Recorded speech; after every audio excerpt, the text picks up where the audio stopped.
오늘 말씀은 나의 기도, 나의 결단이라고 하는 제목으로 함께 나누려고 합니다. 과연 다윗은 그의 삶에 있어서 어떤 기도와 결단을 했을까요? 첫 번째는 다윗은 나의 입술을 지켜 주옵소서 하고 기도하고 또한 결단했습니다. 다윗은 기도의 사람이었습니다. 기도의 사람은 망하지 않습니다. 기도의 사람은 망하지 않음을 믿으시기 바랍니다.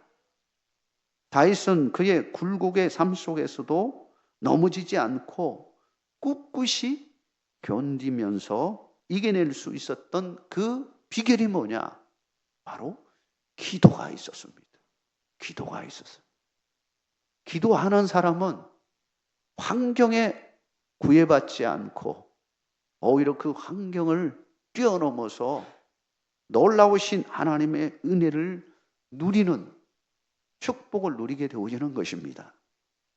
다윗에게 있어서 기도는 그냥 일부가 아니었습니다. 삶 전체라고 말할 수 있습니다.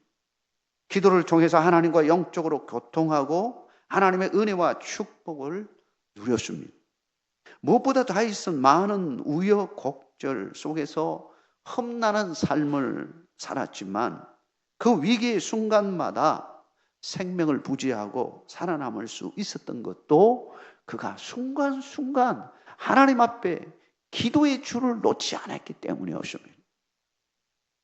그에게 있어서 기도는 마치 오늘날로 말하면 119 전화하는 것과 같다는 생각을 하게 되어집니다. 본문 1절을 우리 같이 한번 읽어볼까요? 1절 말씀입니다. 같이 읽겠습니다. 여호와여, 내가 주를 불렀사오니 속히 내게 오시옵소서. 내가 주께 부르짖을 때에 내 음성에 귀를 기울이소서. 여호와여, 내가 주를 불렀사오니 속히 내게 오시옵소서. 우리가 급한 일이 있으면, 어려움이 있으면 어디를 전화합니까? 119로 탁 전화하죠. 119는 항시 대기 상태입니다. 그래서 바로 진짜 몇 분 안에 도착하게 되어집니다. 다윗은 즉각적으로 기도하면 바로 응답해 주시는 하나님의 은혜를 실제로 누린 사람이에요. 그는 누구보다도 기도의 중요성을 잘 아는 사람이에요. 그래서 오늘 2절에 이런 고백을 하고 있습니다. 2절도 우리 한번 읽어보겠습니다. 나의 기도가 주의 앞에 분향함과 같이 되며 나의 손 드는 것이 저녁 제사같이 되게 하소서. 다윗은 분향단의 의미가 뭔지를 잘 아는 사람이었습니다. 제사장은 아니었지만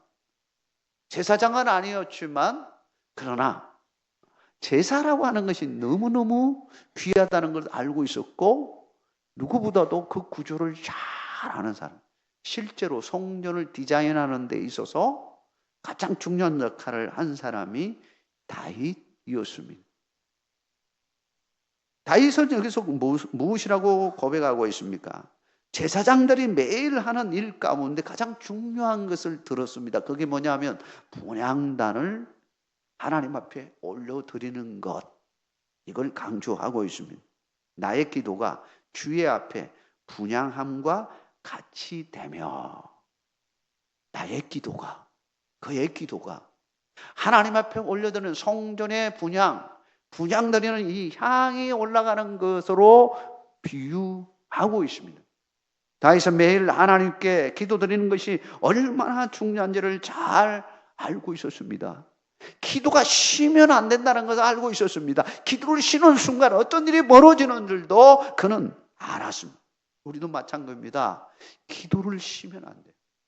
기도는 하나님의 임재의 시간이고 주님의 은혜의 시간입니다.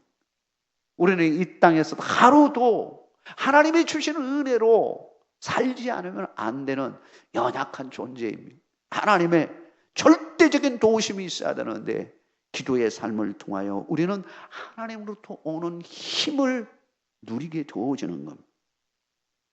만약에 기도를 멈추게 되어지면 어떻게 되어지느냐? 우리의 영혼은 점점 시들어갈 수밖에 없다. 육의 손길이 올 수밖에 없다는 겁니다.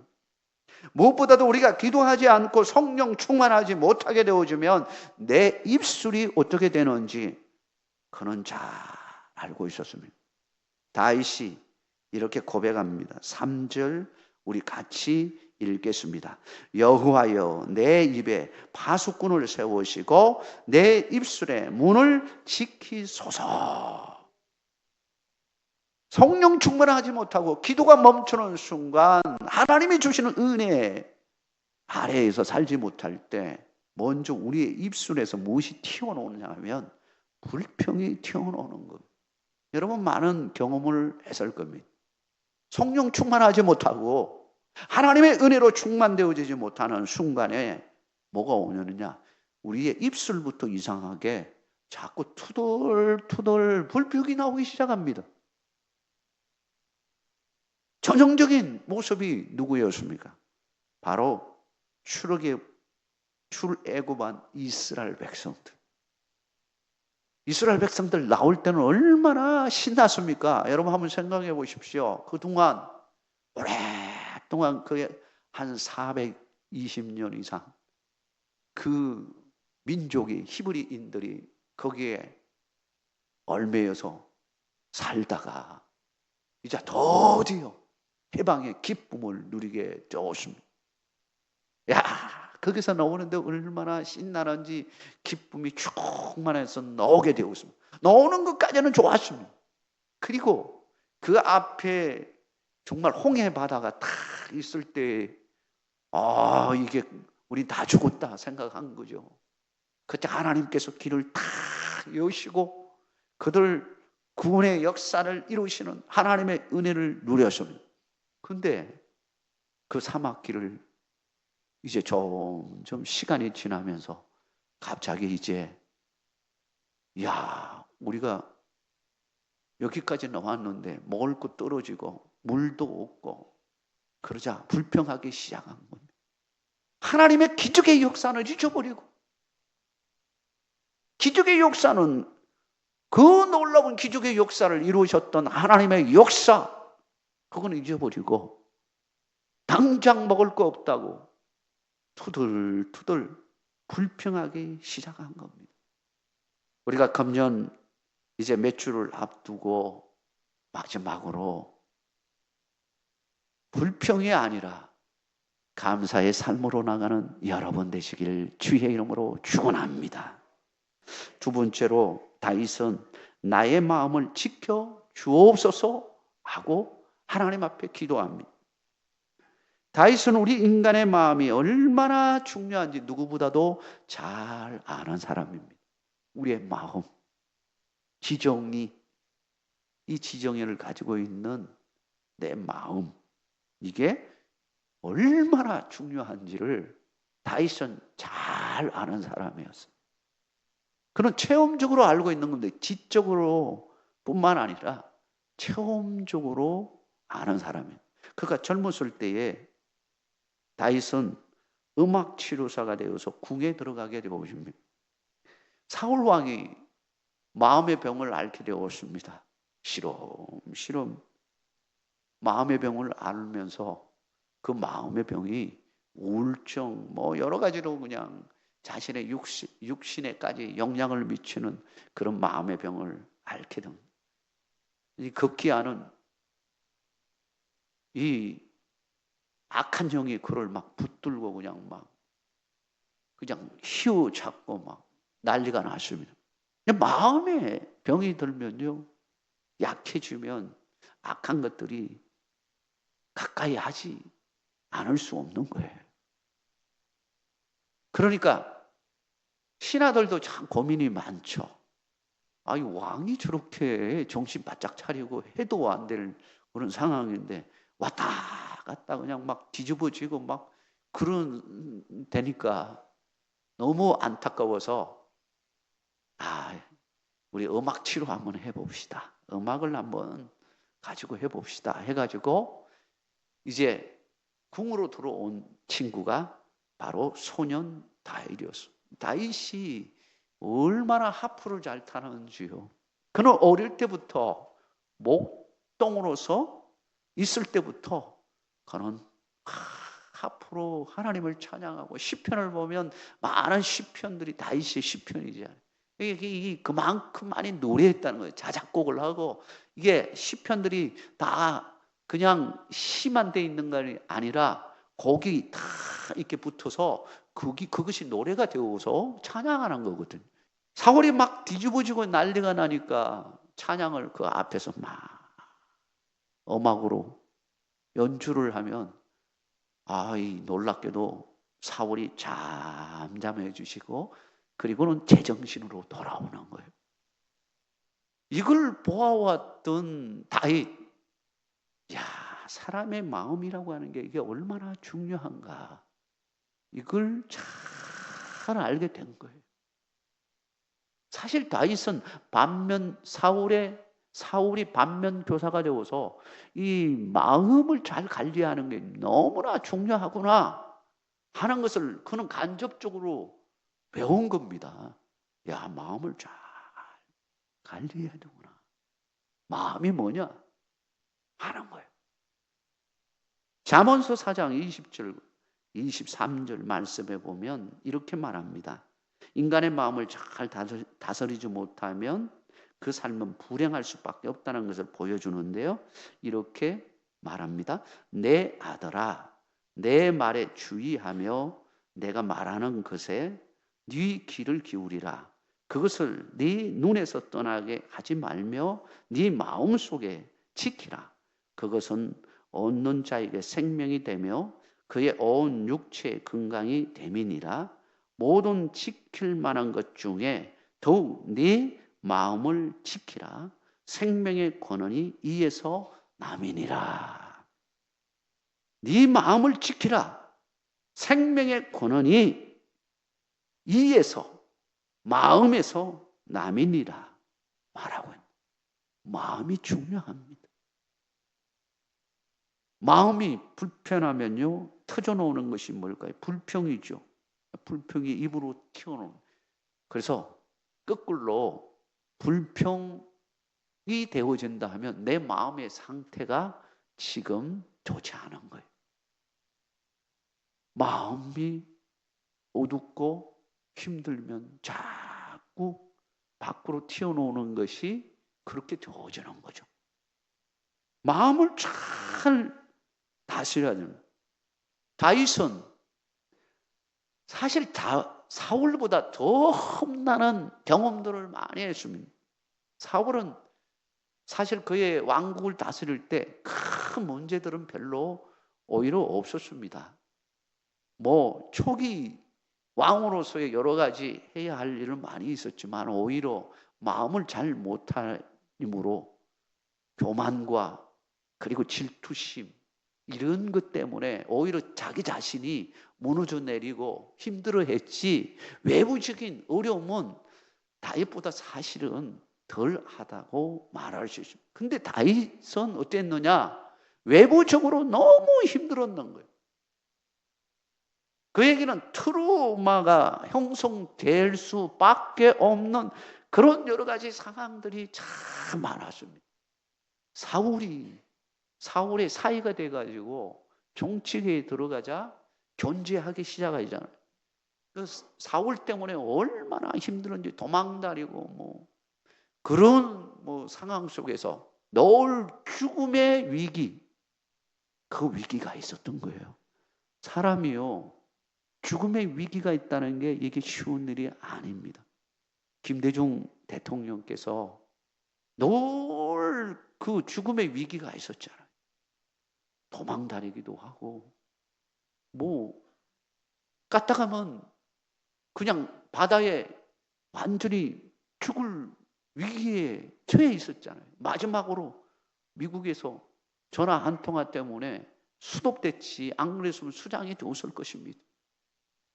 그 스트레스라고 하는 게 엄청난 스트레스인 겁니다. 그리고 자기 아들이 반정을 일으켜가지고 자기가 왕이 되겠다고 왕궁에서 그냥 왕궁을 점령해버리고 자기는 도망 나와가지고 숨어서 피난 가야 되고 그런 상황에서 막 사람들은 또 돌 던지면서 뭐라고 막 그러고 여러분 그 상황 속에서도 다윗은 그걸 이겨낼 수 있었던 것은 뭘까요? 정신력, 멘탈이 정말 강했던 거예요. 마음이 강한 거예요. 오늘 본문 4절에 보면 다윗이 이렇게 말합니다. 내 마음이 악한 일에 기울어 죄악을 행하는 자들과 함께 악을 행하지 말게 하시며 그들의 진수성찬을 먹지 말게 하소서. 의인이 나를 칠지라도 은혜로 여기며 책망할지라도 머리에 기름같이 여겨서 내 머리가 이를 거절하지 아니할지라. 그들의 재난 중에도 내가 항상 기도하리로다. 순간순간 다윗이 그 어려움들을 이겨낼 수 있었던 그 배경에는 뭐가 있었냐? 기도가 있었다라고 하는 것. 기도 없이는 우리가 이겨낼 수가 없습니다. 기도하는 사람이 되기를 주의 이름으로 축원합니다. 기도하는 사람에게는 하나님의 은혜가 함께 하는 것. 하나님이 함께 하시면 무엇이 두렵겠습니까? 시편 31편 24절 이렇게 말합니다. 여호와를 바라는 너희들아 강하고 담대하라 말하고 있습니다. 다윗이 고백한 시편이죠. 다윗도 힘들 때 있지만 그러나 그 힘듦을 이겨낼 수 있었던 것은 하나님 바라보고 기도함으로 하나님이 주시는 은혜가 있었기 때문에 그걸 이겨낼 수 있었다라고 하는 것입니다. 우리가 하나님과 동행하기만 하면 이겨낼 수 있는 겁니다.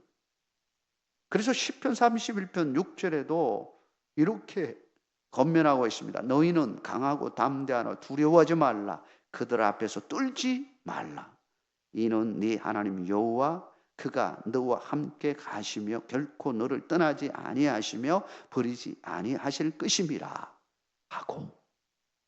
사랑하는 성도 여러분, 여러분들도 어떤 상황이 온다 할지라도 쫄지 마십시오.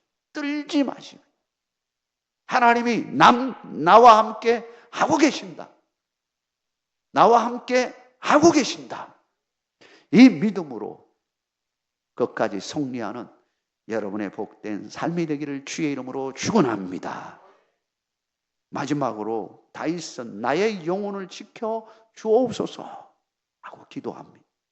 다윗은 오늘 본문 8절과 9절에 이렇게 고백하고 있습니다. 우리 같이 8절 9절을 같이 한번 읽겠습니다. 주 여호와여 내 눈이 주께 향하며 내가 주께 피하오니 내 영혼을 빈궁한 대로 버려두지 마옵소서. 나를 지키사 그들이 나를 잡으려고 놓은 올무와 악을 행하는 자들의 함정에서 벗어나게 하옵소서. 그는 무슨 기도를 드리냐? 앞에서 내 마음을 지켜주십시오 하고 기도했죠. 내 마음을 지켜주십시오. 내 입술을 지켜주십시오. 그리고는 마지막으로 내 영혼을 지켜주십시오. 나의 영혼을 지켜주십시오. 나의 영적인 상태. 그는 이렇게 말합니다. 내 영혼을 빈궁한 대로 버려두지 마옵소서. 빈궁한 대로. 무슨 말입니까? 텅 비어있는 상태로 놔두지 말라고 고백하고 있습니다. 그렇다면 내 영혼에 뻥 뚫린 이 공간이 생기면은 우리 삶은 어떻게 될까요? 허공을 치는 것과 같은 삶이 되어지는 겁니다. 이 공간은 세상에 우리의 마음의 위로를 받고 하는 이 모든 세상의 것들, 이 모든 것 다 채워넣는다 할지라도 채워지지 않는 공간이 있는 거예요. 파스칼이 말한 것처럼 우리 마음에는 한 공간이 있는데 이것은 세상적인 것으로는 채워지지 않는 공간이다. 하나님의 것으로만 채워줄 수 있는 공간이다. 이렇게 말하고 있습니다. 이게 영적인 공간이죠. 하나님의 것으로 충만히 채워줘야 우리 인생은 진짜 행복해지는 겁니다.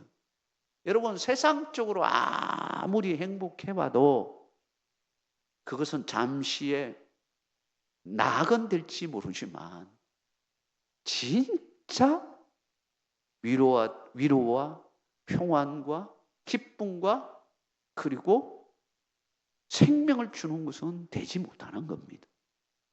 세상의 즐거움이라고 하는 것은 여러분 해보시지 않았습니까? 해보시고 느낀 점이 뭡니까? 그걸 딱 성취한 다음에 딱 도달한 다음에 야 이루었다 하고 기뻐하는 순간 그 다음에 찾아오는 게 뭡니까? 그 다음에 허무하다라는 것이 찾아오는 거예요. 허무하다. 사랑하는 성도 여러분, 금년 안에 여러분이 살 때 무엇을 위하여 살았습니까? 여러분의 공허함을 채우기 위해서 무엇으로 채워 넣었습니까? 그것이 여러분에게 참 만족을 줬습니까? 참 행복을 주었습니까? 하나님의 것으로 채워져야 그것도 의미가 있는 겁니다. 하나님을 알아야 부자도 의미가 있는 거예요. 돈도 의미가 있고 권력도 의미가 있는 거예요. 하나님 안에서 통제함을 받아야 선한 것이 나오지, 하나님의 통제를 받지 않으면 결국은 부든 권력이든 이걸 가지고 남을 해치고 남을 힘들게 만들고 자기만을 유익을 위하여 사는 존재가 되어버립니다. 얼마나 비참한 결과를 낳게 되어줍니까? 하나님을 알지 못한다면 이와 같은 상하게 너에게 되어지는 것입니다. 사랑하는 성도 여러분, 우리에게 꼭 필요한 것은 예수님이심을 믿으시기 바랍니다. 예수님이 빛으로 오셔서 생명의 빛이 되어져서 우리에게 진정한 생명의 빛 비춰줌으로 우리 속에 마음의 어두움들 다 떠나가게 하시고 다시 한번 하나님의 은혜의 자리로 나올 때 진짜 우리는 행복한 사람이 되어지는 것입니다. 사실 여러분은 하나님이 함께 하시기에 행복한 사람인 것입니다. 그 믿음 가지고 금년 안에 마무리 잘 하시고 새로운 해를 맞이하는 은총이 함께 하기를 주의 이름으로 축복합니다.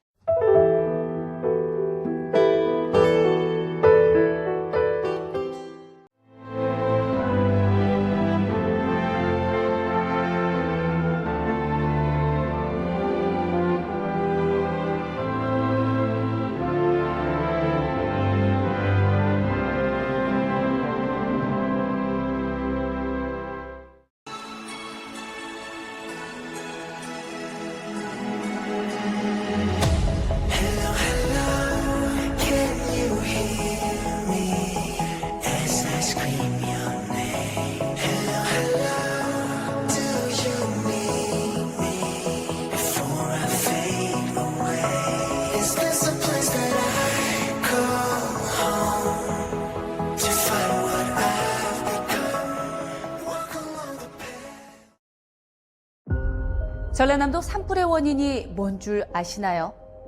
습관대로 방심하는 바로 그 순간입니다. 불에 타 없어지는 건 영농 부산물이나 쓰레기가 아니라 당신의 양심과 전남의 숲. 하던 대로 태우고 생각 없이 버리는 순간 돌이킬 수 없는 피해를 남깁니다. 작은 행동으로 막을 수 있는 큰 산불. 여러분의 실천이 소중한 생명과 재산을 지키는 길입니다. 모두 함께 산불 예방에 동참해 주세요.